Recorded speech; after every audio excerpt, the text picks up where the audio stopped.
Good morning, everyone, and welcome to our webinar.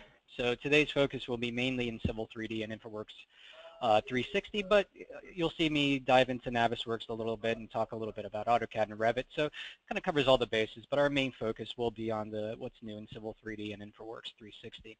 I think the first thing that I'll like to point out about something what's new in Civil 3D that you won't find in a what's new list is the fact that Civil 3D 2017 is no longer able to share information with earlier versions and round trip back into Civil 3D 2017. So right off the bat, I think it's worth knowing that in previous versions, 2014 through 2016, you could open up and save Civil 3D drawings and have them interoperate between themselves. So if I saved something in Civil 3D 2016, opened it in 2014, saved it, and I'd go back in Civil 3D 2016, there would be no issues. 2017 introduces, because of a lot of the new features, some proprietary AC objects again. So if you migrate a file to Civil 3D 2017, and just be aware that that will have to remain in that version. There won't be any way to open up that information in an earlier version of Civil 3D 2016 or lower. So with that, we're going to jump right in. I won't be doing too many PowerPoint slides. I just want to have a couple of slides that just outline some of the new features, and then I'll just dive right into the product and give you a demonstration. First and foremost, I think probably it's worth the price of admission. References, the ability to reference styles and the reference style utility is probably one of the best new features of Civil 3D 2017. Effectively, it allows you to now bring in any styles into existing drawings and allow you to synchronize them with an external references template. So if you're a CAD manager, BIM manager, or just a Civil 3D end user, if you have been using the product for a long time, you know how styles work. And if you're working in a drawing that has a style, you make a change to it and you'd like to share that amongst other drawings, you were effectively doing that as part of a manual process where you could drag and drop or use the import utility to bring in those styles or those settings. It's no longer the case, and as I mentioned, it's probably my favorite new tool inside of Civil 3D 2017. What I'm going to demonstrate for you right now is the ability to go ahead and make changes to a centralized template or drawing and have those changes propagate throughout the entire set of production documents. So let me go ahead and demonstrate that for you right away. What you're seeing right now is the Civil 3D interface, nothing new as far as the way its interface has changed. I'm going to go ahead and just bring up my open dialog window. Let me go over to a drawing that has a series of references, right? So, and styles. So I'm going to go ahead and open up this document, and as soon as the document is loaded, I'm going to go over to my surfaces objects and just point out that we have a number of surfaces in here. So for example, if I were to look at my surface properties for the existing surface, you'll see that I can set that to a 2-foot, 10-foot background surface and press OK, and there's that surface object. All right. Also point out that under the surface styles, you'd see that same 2-foot and 10-foot background. So what if I wanted to centralize and demonstrate this new tool for you, the ability to share all this information from a single source? Well, if you go to the Manage tab inside of Civil 3D 2017, on the far right-hand side under the Styles category, you're going to see that there is going to be a new tool for managing reference styles. And what this allows you to do is by left-clicking on that, bring up a quick dialog window where you can now attach one or more reference templates. Now, you'll see that I don't have anything loaded at the moment. And if I go ahead and I select the plus symbol, I'm able to browse to a location anywhere locally or on a network to a place where I can find either a DWG file or a DWT file that will act as my template for my referenced styles. So you're going to see here that I'm going to go ahead and bring up this Civil 3D styles.dwt. I'm going to open that up, and I'm going to go ahead and just update that. And once I've done so, you're going to see that Civil 3D will process that information. And once it's complete, you can see that I'm still in the Settings tab. And you'll notice that along the styles, there's a new icon. I think it looks like a paperclip, so I'm assuming that that's what it is to indicate that there's a reference. And you'll see that any style that's shared by both the current drawing and the reference drawing now has that ability to have that dynamic approach. So any changes made to the reference will automatically update. As an example of that, I'm going to go ahead and just open up the template that I was working with. Let's go ahead and set that template. And I'm going to open up my Civil 3D styles. And you can see here through the tab that I'm in a separate drawing. I'm going to go over to my surfaces and surface styles and point out that there's that contours 2-foot and 10-foot background. Right? So any changes I make in this template, in this style, would automatically push towards my drawing named Ozark Design with Corridor. Right? So as an example of that, let's go through and change something about that information. All right, so I'm going to go ahead and just make the contours red so it's very obvious that they've changed. Maybe make it a dashed line style. Maybe make it dashed. And I'm going to go ahead and press OK. And so now that I've made those changes, again, verifying that I've changed the major and minor contours to red and dashed, I'm going to go ahead and save my Civil 3D styles.dwt. And I'm going to go back to my Ozark drawing. Right? And if I go to Model Space, go where I was just located, and go to my Manage tab and go to my reference, you'll see that because I've saved that drawing, it's indicating that my Civil 3D styles needs to be reloaded. So all I need to do is update that reference, and you'll see very shortly that the information for the styles has been changed based off of that centralized location. This is huge and pretty much a game changer, and I haven't really said this about the last few releases of Civil 3D in the sense that there's been great tools, but nothing that really revolutionized the way you operate and work with Civil 3D and Civil 3D styles. So this allows you to very easily make changes to one source, one template, and have those style changes push out through an entire set of production drawings. Right? And this isn't just for a surface. You can see very easily that if I come over here and I take a look at maybe a style for a profile, let's take a look at maybe one of these profiles here. Let's see what we have. I have a profile. I can set that to a city standard style, and you'll see that it changes to this yellow and dashed. I can go over to my Civil 3D styles.dwt, go to my profile, go to profile styles, edit that city standard. Maybe go to display. Let's change everything to, how about cyan? And we're going to go ahead and change the LT scale to 0.25. And I'm going to go ahead and press OK and save once again. Go back to Civil 3D. And if I'm in the drawing currently, right, I can just tell it to update the drawing based off of the reloaded styles. And you should see this change to cyan and to a slightly tighter LT scale. All right, so pretty huge and, as I said, game-changing. If we go back to the PowerPoint slide, I'll move on to the next series of features. The ability to cache data reference surfaces. This is also pretty big in the way that we work and interact with other consultants, with clients, with agencies, and the way we share specifically surface references with those individuals or those agencies. So what the cache data reference surface allows you to do is now tell or give the option of storing or caching your surface information if it's data referenced into the actual drawing. That way, if you share the drawing, if the data reference is cached, then they won't have a broken reference. They'll be able to see the information about that surface. So in order to demonstrate that, I'm going to go and jump back into Civil 3D. I'm going to go ahead and close this drawing. I'm not going to save this. Let's go ahead and close that up. And I'm going to go open files, and I'm going to set my filter to DWG and go to demo datasets and go to my cache surfaces, right? So in this example, I'm going to go and just show a series of things that you can do, right? And for the most part, I'm going to start off with a no cache surface, right? So let's just go to no surfaces and just start here. One of the things right off the bat I want to point out is you can control via the command settings whenever you create a data shortcut how the object behaves natively. So those of you who may be new to Civil 3D, I'll go and just through due diligence and explain a little bit about command settings.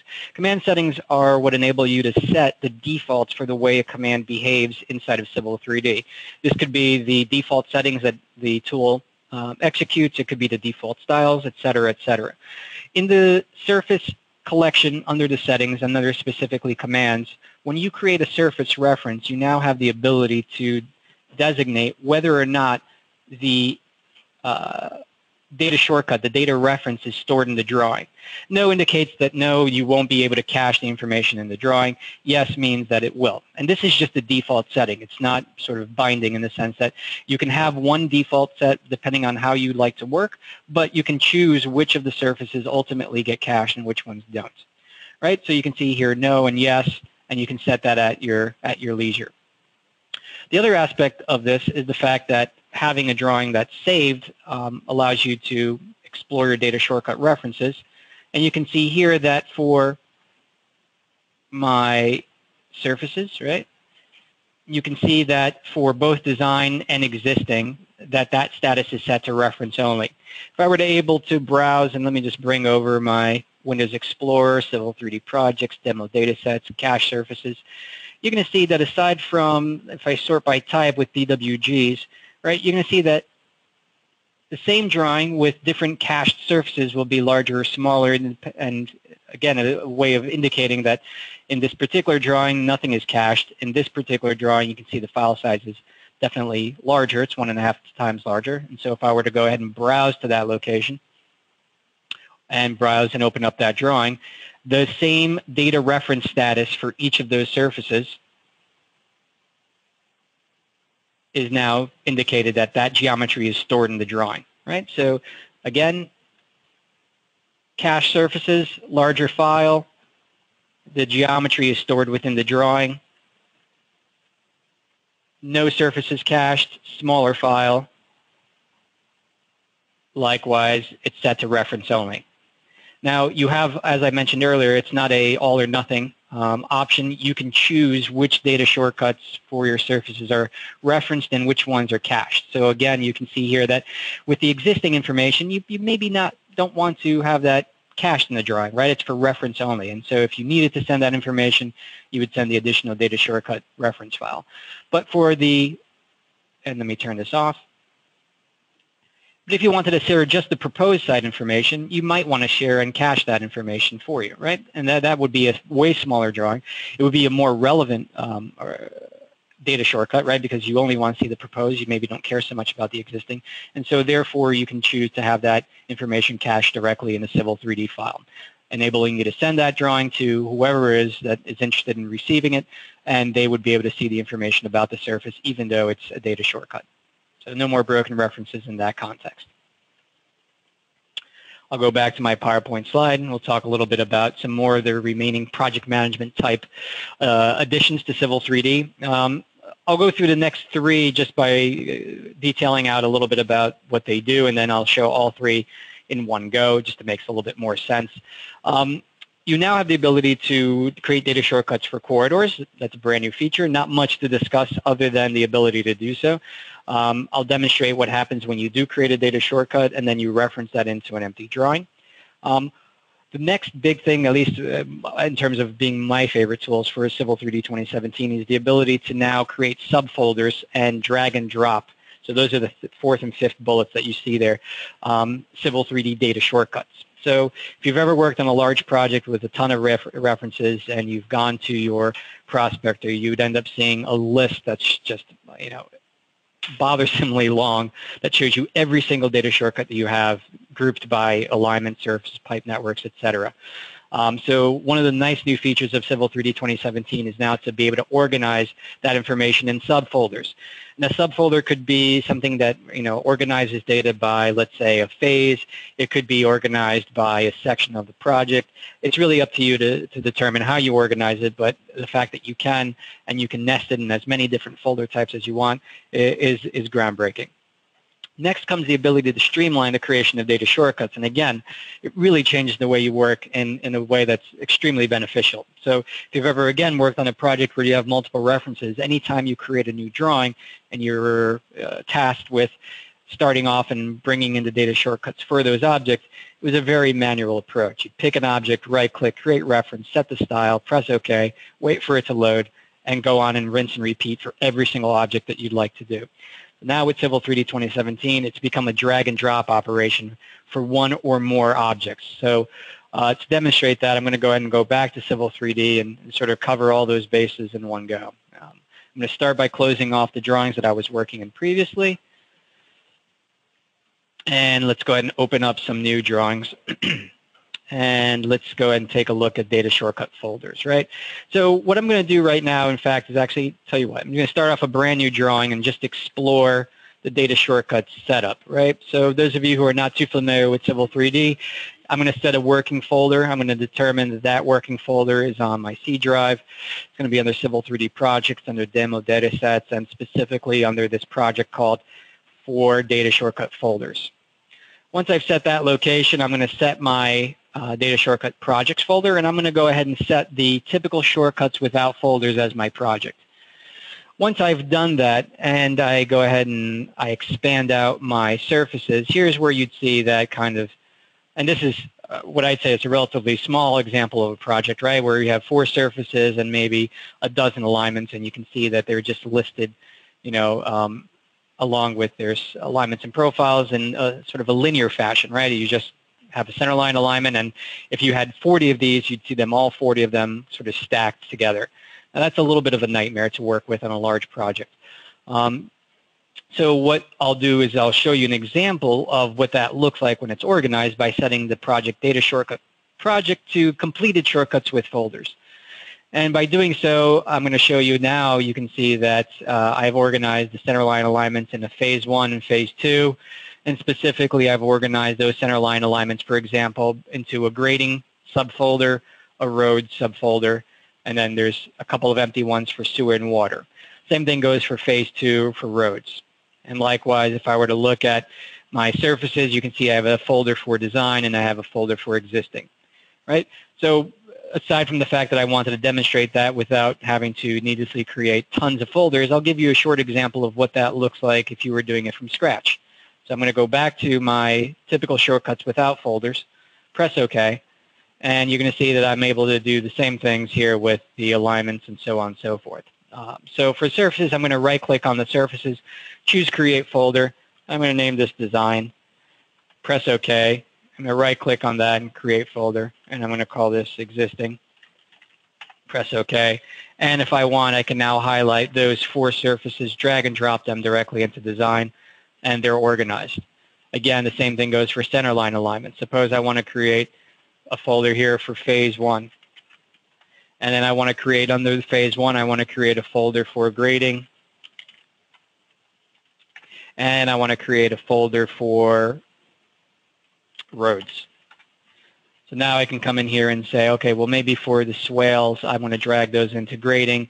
And for roads A through G, I want to drag that into roads A through G into the roads folder. Again, extremely easy, drag and drop technology. Probably the second most important new feature after the ability to reference styles.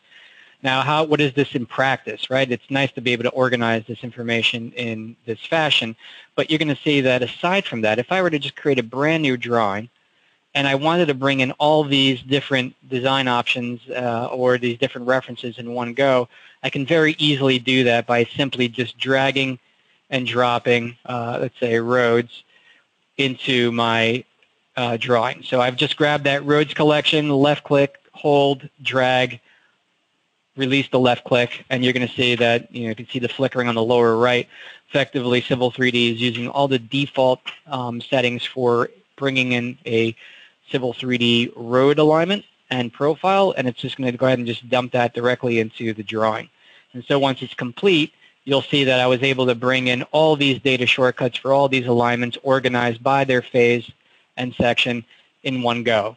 Huge, right? Anybody who's ever done any amount of production work in Civil 3D will tell you that this literally saves minutes of worth of work. You multiply that over a year's worth, and that's easily dozens of hours, if not hundreds. All right. Same goes for surfaces. I won't go through and bore everybody by doing the same thing over again, but rest assured that drag and drop works for that ability as well. You can see I can even just drag and drop one element. So if I just wanted to drag in this pond, all I would have to do is drag and drop that and accept the data shortcut settings that I want, and you'd see that shortly I'm able to bring in that reference. So pretty groundbreaking. Now, with regards to specifically one of the points that I mentioned earlier, let me go ahead and close these up and open up a drawing that specifically has a corridor, and just show you that now you have the ability to reference data shortcuts with corridors. All right, so I'm going to fire up a drawing that has a corridor already built. I'm going to go ahead and show you that corridors now exist in the data shortcuts folder, right? So as I expand out data shortcuts, surfaces, alignments, pipe and pressure networks have always existed, as well as view frame groups. Now in 2017, you have the ability to create shortcuts for folders. So all you would have to do with a drawing is right-click and create data shortcuts, and you'd see the very familiar dialog window. I'm going to go ahead and collapse all of those. You'd see that now corridors has the ability of being checked, and I can go ahead and add that.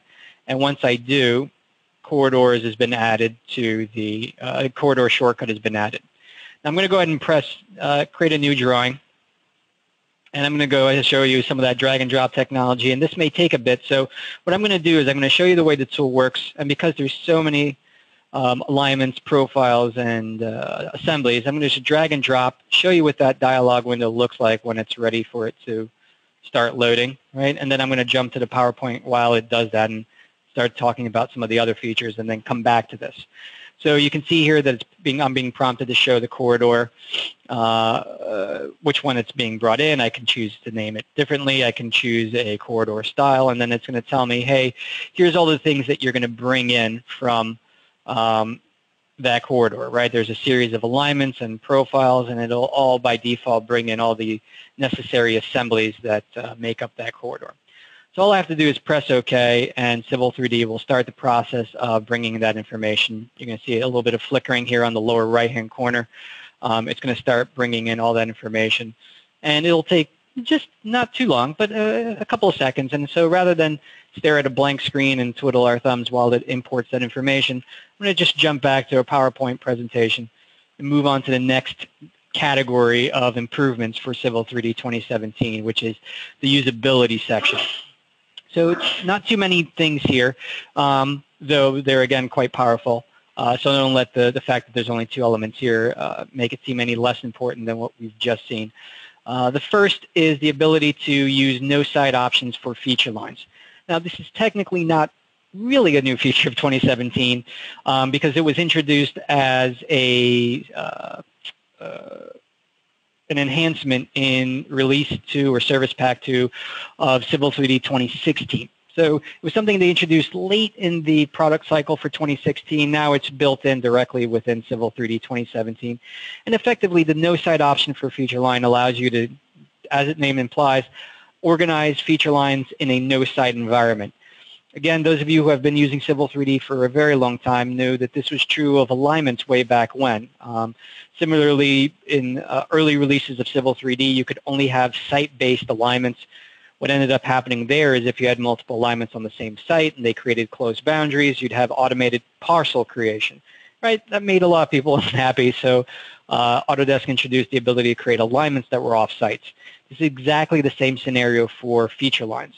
The purpose is that you can create multiple feature lines that don't interact with each other, meaning that you can have feature lines that are on top of each other, you can have feature lines that are crossing each other, and you won't have to spend too much time worrying about them having the split point access for those feature lines and which feature line will govern the elevation for a split point and have that resolution take place. You also don't have to worry about which style dominates another feature line style in terms of hierarchy and indicating which feature line, again, governs an elevation. As far as the other element of that, which is the second bullet there, pressure pipe catalogs have been improved.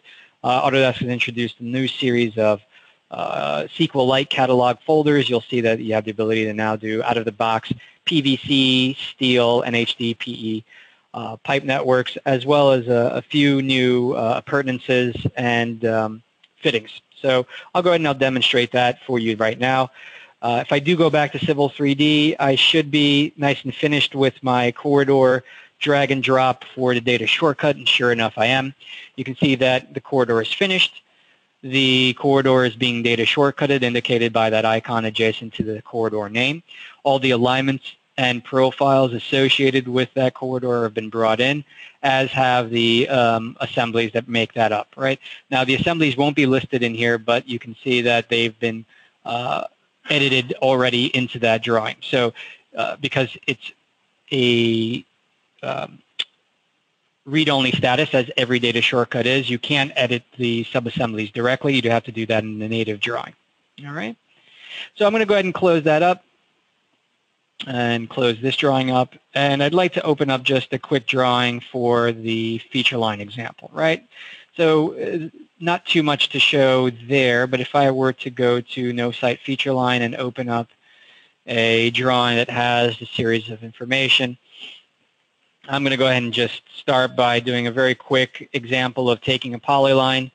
Let's go ahead and go to my Home tab, go to Feature Line, create Feature Line from Objects, and drag this over. You can see that aside from the ability to default it to a site, I have the ability to choose none as my site now. Again, this is kind of part of 2016 Service Pack 2, but now it's natively part of Civil 3D 2017 as well. So I'm going to name this BLDG for building, and I'm going to leave it as a basic feature line style. I'm going to choose to erase the existing entity upon the completion of the creation of the feature line, and I'm going to assign an elevation of 1,272 feet. All right, so fair enough. If I were to look at this elevation, all right, I'd see there's my elevation editor. If I were to look at my prospector and, look at feature lines, you'd see BLDG1 is stored right there as well. Now you can see I have another polyline that's stored right there, right? And I'm going to go ahead and just, as a point of illustrating how these feature lines would work on a siteless location, I'm going to also convert this. So I'm going to go ahead and just take that information, and I'm going to go ahead and feature line, create feature line from objects. And once again, I'm going to choose a siteless feature line location. I'm going to call this, daylighting. Next counter, we'll call it DL1. I'm going to leave it also as a basic feature line. I'm going to also choose to erase the existing entities, but this time I'm going to uncheck the assign elevation so I can use the quick elevation editor to do that instead. I'm going to go ahead and press OK. And you can see that that feature line has also been created. If I go through and use the quick elevation editor just to set a couple of elevations, I'll say 1,260 and maybe 1,280 down at this end, and then use the set grade slope between points to create a constant slope between those two endpoints of about 2.29%. You'd see that these two feature lines are directly on top of each other, right? And if I were to use the object viewer and look at this, you can see that they're right on top of each other if you were looking at this in a z-axis, and they do cross each other, but they're not interacting. And I could double check that by going to the elevation editor, and you could see that in previous versions of Civil 3D, if there was a shared point, you'd see a PI with a plus symbol indicating that that point is being shared. Therefore, if you were to change the elevation of one, it would impact the other. Not the case here. I can go ahead and raise, lower this entire set of, this entire feature line. So I'm going to go ahead and raise, lower this by 5 feet. And if I were to look at the elevation editor here, you can still see that that 2.29% grade is in effect. Nothing has been changed about this feature line, despite the fact that they both share common points at that vertex and that vertex. All right. So that's new feature lines functionality, the no site feature line in action. All right. As for the second part of that slide, I'm going to go ahead and open up a second drawing. And again, to keep things simple, I'm going to go ahead and just go to the, where is my, I'm missing number 7 here. Did I drag and drop? I must have been a little bit sloppy in the way I was clicking around earlier. There's my pressure pipe catalog. I'm just going to go ahead and open up an empty drawing, at least one that doesn't have that much information in it. First things first, as I illustrated earlier through the PowerPoint slide, if I go to my Home tab and I go to my Create Design panel and click on that drop-down and then select the Set Pressure Network Catalog, you'll see that in the dialog window that appears, I can select the database catalog that I want to use. And so prior to 2017, you had a couple of choices out of the box. You had, I should say, 3 choices out of the box. you have the flange, you have the mechanical, and you have the push-on SQLite folders. For 2017, you've been given an additional 3, the HDPE, the PVC, and the steel. Right? So those are built out of the box. You can, of course, create your additional database files as you see fit. But if I were to choose this PVC SQLite folder and press OK, you'll see that I'm now given the ability to create a part list, not for my pipe catalogs, but for my pressure networks. And so I'm going to create a brand new part list by right-clicking. By choosing new, I'm going to go ahead and type in PVC in there. I'm going to go to the new for the pressure pipes and add a material. I'm going to add that PVC. And I'm going to be a little bit, just add all pipe sizes just so I can give a quick demonstration of what this looks like. I'm going to do the same for maybe some elbows and T's for my PVC fittings. And then last but not least, I'm going to do the same for some appurtenances. And you can see now I have some hydrants that are built in natively. Maybe I'll go ahead and add a gate valve and a butterfly valve as well, just for the point of illustrating that. I'm going to go ahead and press OK, and you can see that for appurtenances, fittings, let me add some sizes. Add size, let's do that for all of them so I have a little bit something to work with, right? Again, these are coming directly out of the catalog without any additional input from myself. You can go ahead and edit those catalogs as you see fit. And you can see now that for my hydrant and for my valves and for my fittings, I have a number of things that I can work with right out of the box. So I'm going to go ahead and press OK, and I'm going to go ahead and start a brand new pressure network, and maybe we'll call this I don't know, PVC example. And I'm going to use the PVC part list. And I'm not going to name anything quite just yet. Maybe I'll just assign a reference surface for the complete EGFG. And once I've done so, you can see that I can choose a pipe size based on the part list that I created, right? So let's say maybe a 10-inch. And I'm going to go ahead and just start drafting something in here. And I'm going to turn off my object snap and ortho, and I'm going to go ahead and drop in a piece there. Actually, I want to be able to edit that network, and let's add some additional bends here. Should be fine. Let me go ahead and turn that on. And I must have picked the wrong size pipe here because I'm not getting the ability to grade this in a separate direction. So we'll tell you what I'm going to do just to show you the appurtenances, which is what I was really after, is I'm going to just draw a quick pipe from here to here. And I'm going to go ahead and add a fitting, and I'm just going to go ahead and add a T. And maybe I'll just choose an 8-inch T. Click Add Fitting. Turn off my object snap, and you'll see I'm going to add a T there. Let's go ahead and quickly change the style for these so that I can see them in 3D. So pressure pipes, I'm going to choose, make sure I show them all as models, right? So I'll do double line water. And go ahead and change that fitting property as well so I can show this as a fitting in 3D. Change my visual style to wireframe. Obviously, I was a little bit sloppy with the pipe I chose since the fitting is only 8 inches, and I think this is a 10-inch pipe. But I'll go ahead and I'll just add the hydrant here at the end, and I'll just click Add Appurtenance, and you'll see that there's my hydrant. Rotate that around. I can go ahead and certainly add some pipe along this location and make sure that I at least tie it into that pipe, therefore allowing me to connect that to the hydrant as so, right? So a little bit sloppy on my choices for pipes and hydrant sizes, but you get the idea of what you can do now with the new pressure systems and the new parts that are built in. As far as any of the layout information I did, that's not necessarily new, but the ability to add some of these pipes directly from the new catalog is. All right. So I'll go ahead and I'll close up this drawing, and we'll talk a little bit about some of the new features in the next section, which is corridor modeling.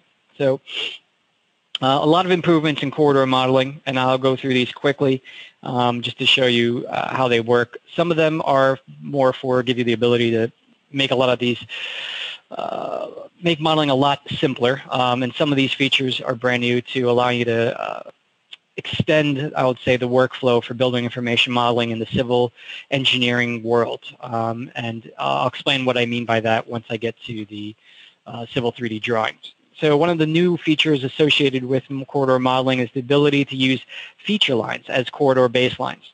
So up until now, you've only been able to use alignments and profiles as your baseline for your corridors. In Civil 3D 2017, you can now use feature lines, right? So let's go see what that looks like.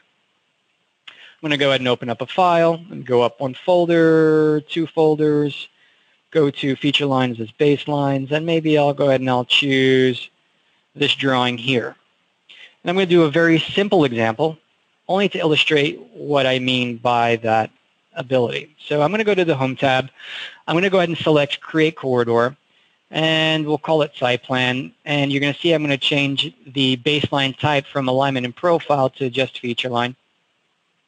And I'm going to use maybe the Site 1 site, and I'm going to use Lane 1 as maybe my start, but I'm not going to choose an assembly. And what this will do is it'll allow me to create a corridor without any defined regions. And the reason I want to do that is I want to make it a little bit more piecemeal. I want to show you that I have the ability to now take a look at that corridor, right-click on that corridor and select Properties, drag that over, and take a look at the regions that I have set up in here. As I pointed out, aside from the fact that you had the ability in prior versions to use a alignment and profile as a horizontal and vertical baseline, you now in 2017 have the ability to add a feature line as your horizontal and vertical baseline. Right? This gives you the ability to very quickly model without having the overhead of creating an alignment and creating a proposed profile to sort of get what you're after. You have a lot more control with alignment and profiles just by the nature of what those design elements are. But with a feature line, you do have the ability to get a very quick and dirty model for a roadway, and certainly for other features, let's say curb lines and tie-ins to existing elements. Using the feature lines as those baselines is pretty huge. So I'll go ahead and I'll just start by adding Lane 1 as my horizontal and vertical baseline. I'm going to add a region, and I'm just going to simply choose the primary road full section assembly. Again, assemblies haven't changed. This is exactly what you'd expect from earlier versions of Civil 3D. And what I'm going to do is I'm going to go ahead and just do this piecemeal. I'm going to go ahead and press OK. I'm going to rebuild the corridor, and you'd see that that corridor is built, right? I'm going to go ahead and just increase the frequency like I would normally for any type of Civil 3D corridor that was built off of a horizontal and vertical alignment and profile baseline. And I'm going to go ahead and just press OK, and just you'll see that I increased that frequency. I'm going to go ahead and just drag this back maybe a tad down to the end of this curb return. And because that primary road full assembly has some targets for the existing surfaces, I'm going to go ahead and just tie those in there so I don't get as many errors in my when my corridor is built. And then you're going to see that I can actually quickly model this corridor, this cul-de-sac, by doing an addition to this corridor. I'm going to go ahead and add a new baseline. I'm going to add, I'm sorry, what am I doing? Adding baseline, sorry about that, feature line. You choose my Site 1, and I'm going to choose the cul-de-sac. And I'm going to add a region that just goes from start to end and is my curb returns. And then I just need to set a couple of targets for that. Again, the existing ground, back site plan existing. For the horizontal, I'm going to go ahead and target my feature line. I'm going to select from the drawing, and I'm going to choose Lane 1. And I'm going to go ahead and do the same thing for my vertical. Control, feature lines, select from drawing. And because it's a feature line, right, it multitasks as both horizontal and vertical control. Let's go ahead and press OK, and maybe let's change the frequency for these to every foot. So we get a nice tight cul-de-sac. And I'll go ahead and press OK and rebuild that corridor. And voila, right? You can see you very easily, quickly, and have done a corridor based off of just feature lines, no alignments and profiles necessary, right? You'll have to make sure that all the information related to those tie in perfectly, but based off of what you design and control, you have now the liberty of doing this solely with feature lines without having to do alignments and profiles. All right? So again, a pretty significant improvement in Civil 3D 2017. I'm going to go ahead and close that up. Let's go back to our PowerPoint slide. The ability now for corner cleanup of corridors without the famous bow ties that were created with overlapping sub-assemblies is now a part of Civil 3D 2017. There is a high amount of stipulations with using that tool, and so I'll point it out because it's quite important. When I first read that the tool was available, I was like, oh, this is fantastic.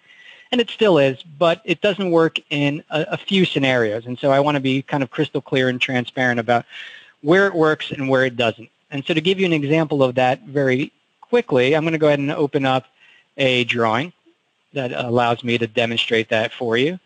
And so I'm going to go back to my demo data set. I'm going to go to my corridor cleanup, and I'm going to go ahead and open up a drawing that has a corridor that's ready for me to use. And so what I want to illustrate is there's a little corridor region here. If I were to just show you, right, there's this little section here that's some curb line.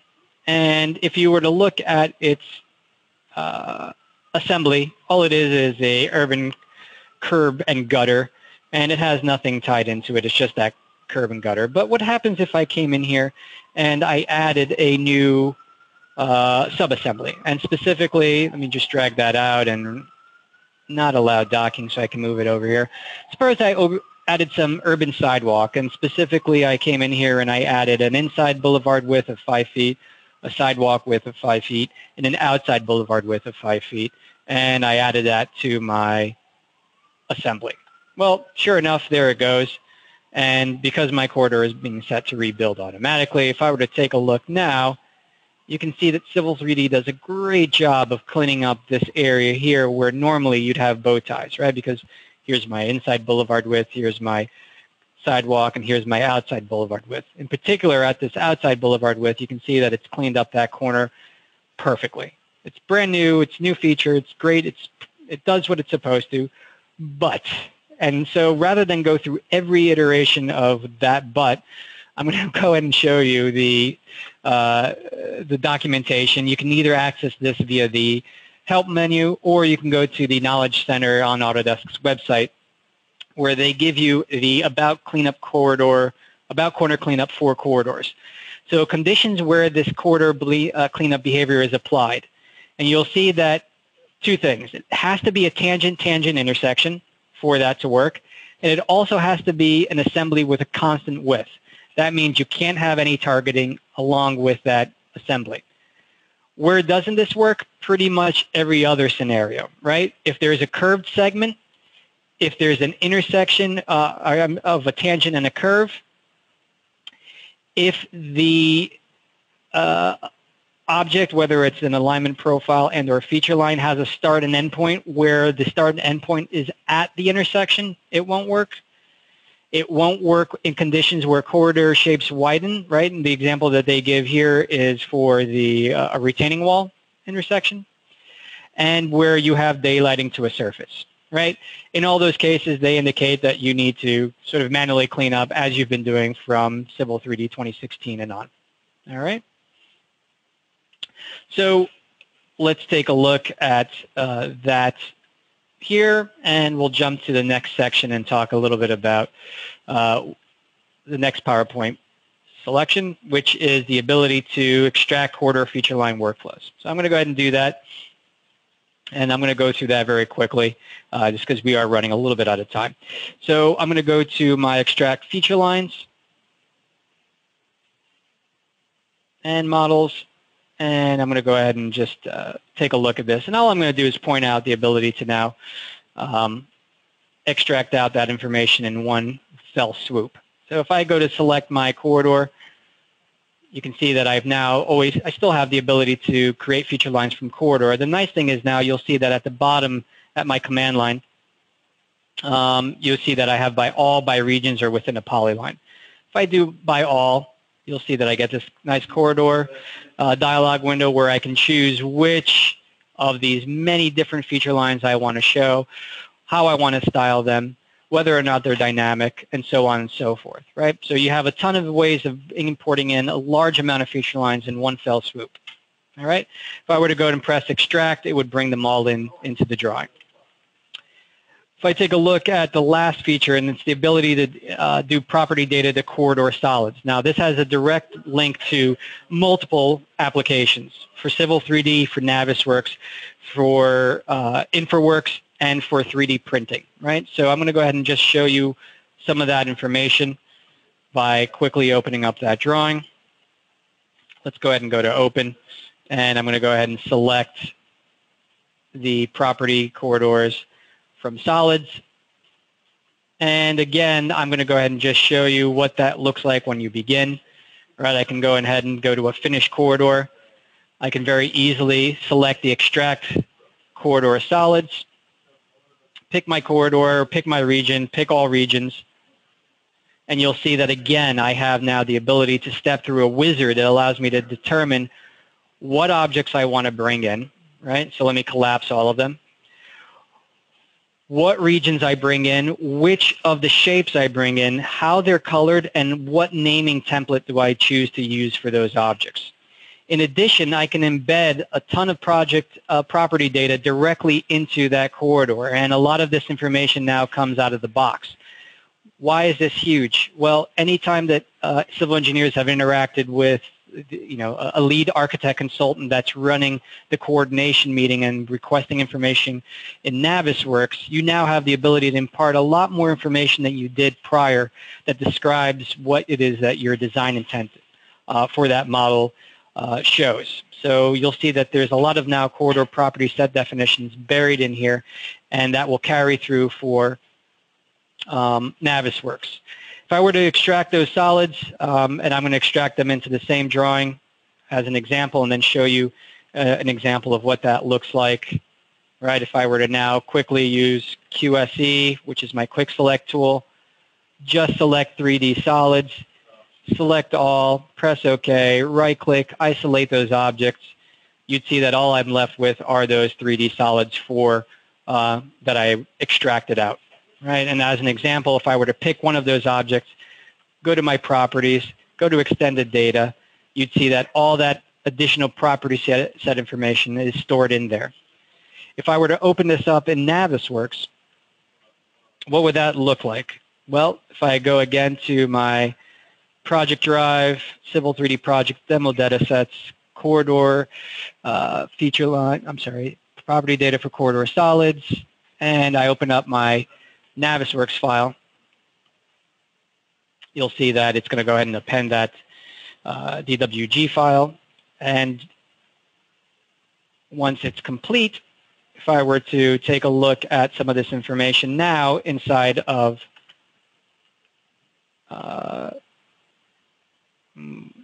why is my orbit tool just wanting to work?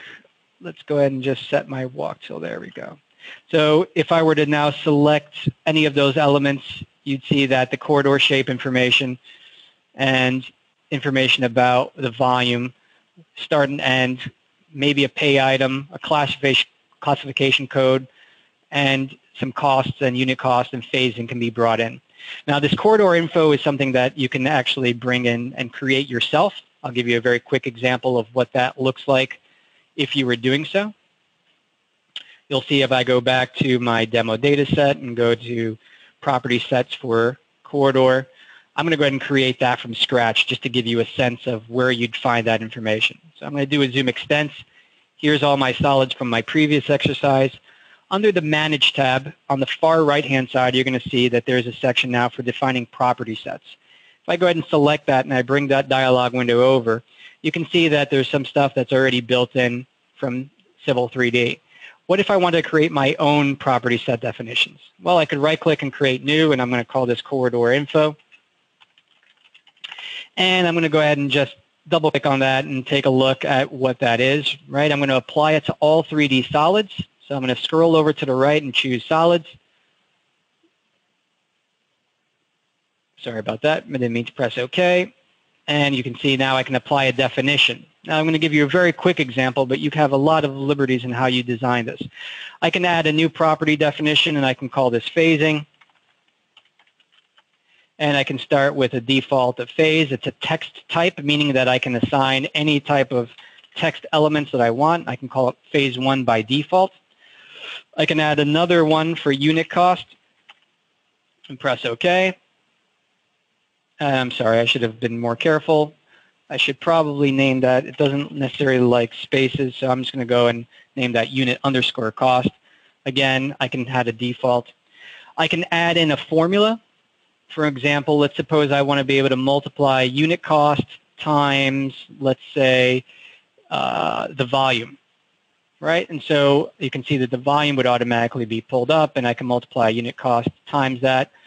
And then last but not least, if I wanted to add information, I could add for a layer, I could add a dynamic property or an automatic property that, let's say, labels that as my layer, right?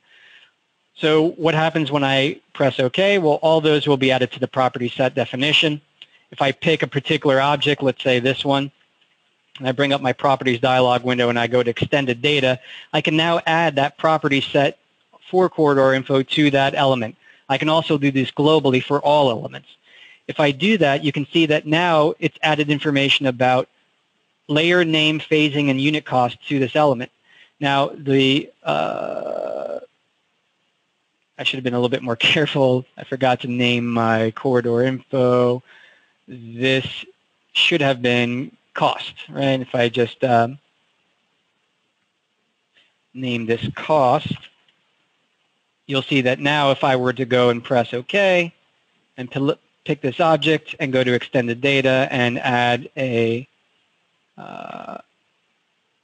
corridor info to that and add a unit cost of 50, right? It's going to multiply that unit cost times the volume to give me a cost for that element. Again, all this information can be populated inside of Navisworks for use in there.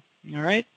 Last but not least, as Harry mentioned, we do offer 3D printing services and we do sell 3D printers. So what better way to take and push these solids to something that you can visualize and bring to a coordination meeting, bring to a public outreach meeting, and show what it is that you're intending to design, right? So all these objects can be exported out as either FBX files or OBJ files.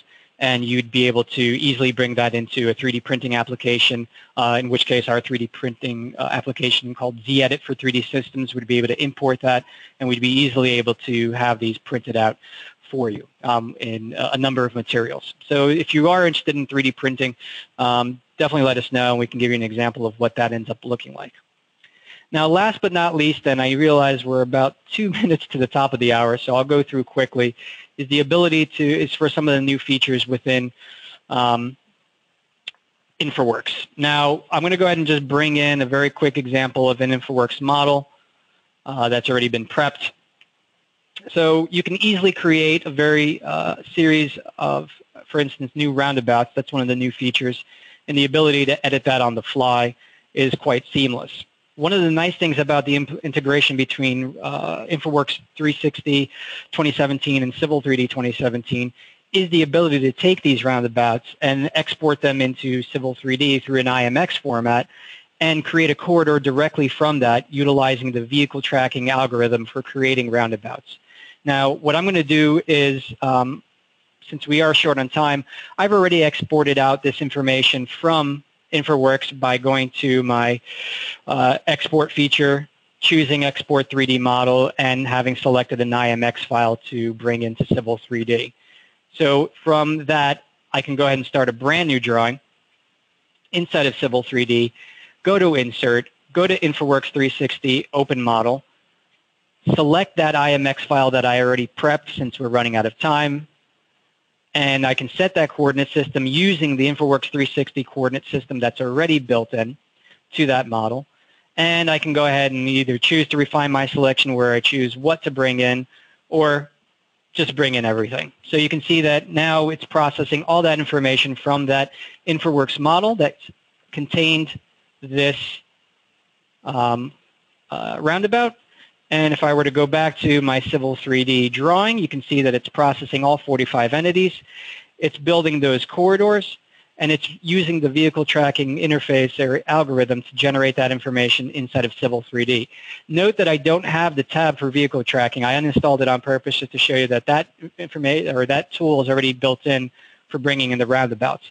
Of course, you can install and run vehicle tracking for doing a number of other things, from parking layout to actual turning studies, but you'll see that in one fell swoop, I was able to generate a corridor directly from InfraWorks into a Civil 3D object. And if I were to just spin this around into 3D, there's that corridor model with the minimal amount of interaction required inside of Civil 3D to generate that. Basically, I just said import, and it generated that information for me.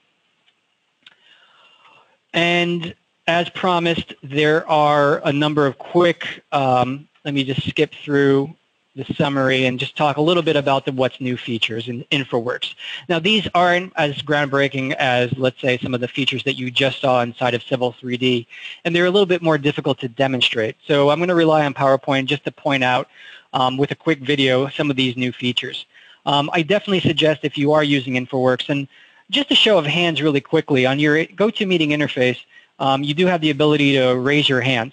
So if you have a chance, just go ahead and click the raise your hand button if you're using InfraWorks 360 right now to any capacity for either conceptualization, visualization, studies, traffic analysis, anything like that. Just go ahead and press your raise hand button if you are currently using it. Don't be shy. Give everybody a couple seconds while you can fill that out.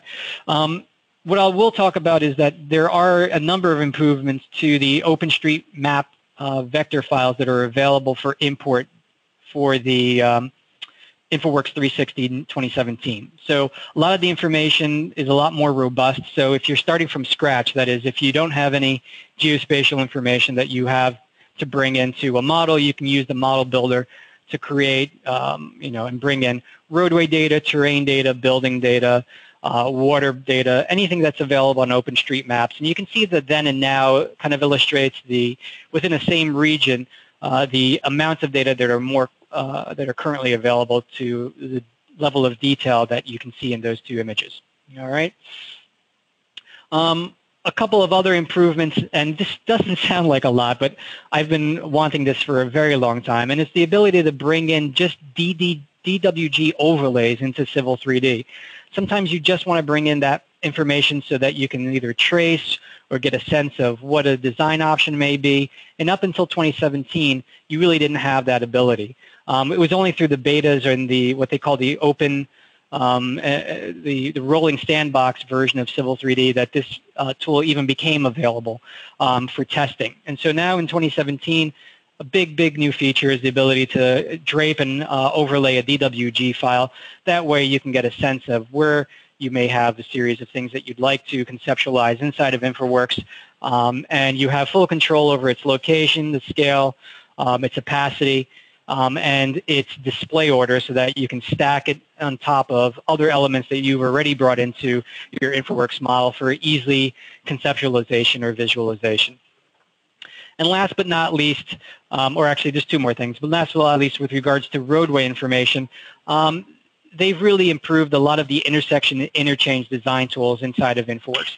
Again, this is a little bit tricky to show off, but aside from a lot of the roundabout editing tools that I can just show you quickly where you can select the roundabout, go into edit mode, and take a look at some of the different features for how to control the setting for that particular roundabout. And typically, for some reason, there we go, you can have the ability to adjust the alignment for the island diameter, the apron width, and the inscribed circle diameter. And again, all that information pushes directly into Civil 3D, as you can see here.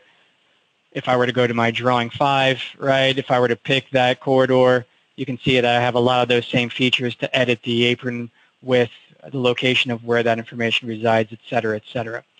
Also, the ability to have a lot of more control over the way merges, diverges, and weaving lanes impact, especially around an interchange. The way that you would be able to create them inside of InfraWorks has been greatly improved. A lot of good information on that available online. And if you're interested, definitely shoot us an email. I'll be more than happy to show you what some of that looks like on a situation that you may be working with in a project that you're working with. And then last but not least, the ability to send bridges that are being modeled inside of Revit, inside of InfraWorks directly to Revit is pretty big. So you can see that you can go ahead and just through a single click send a bridge that you've modeled inside of InfraWorks directly to Revit. You basically right-click, select Send to Revit, and it takes that object and it opens up Revit, and it brings it in for you in one go. It'll also go through and automatically open that content and make it so that it's Revit-related content, so that you can continue the detailed design for those families, and that includes any of the things that you're seeing there in that video, right? We're talking about superstructure, which includes the deck and the railings and any of the parapets that you see in there. We're talking about substructure information like your piers, your bearings, your foundations, etc., and so on and so forth. So a lot of good stuff that's in there for migrating information to and from InfraWorks and Revit.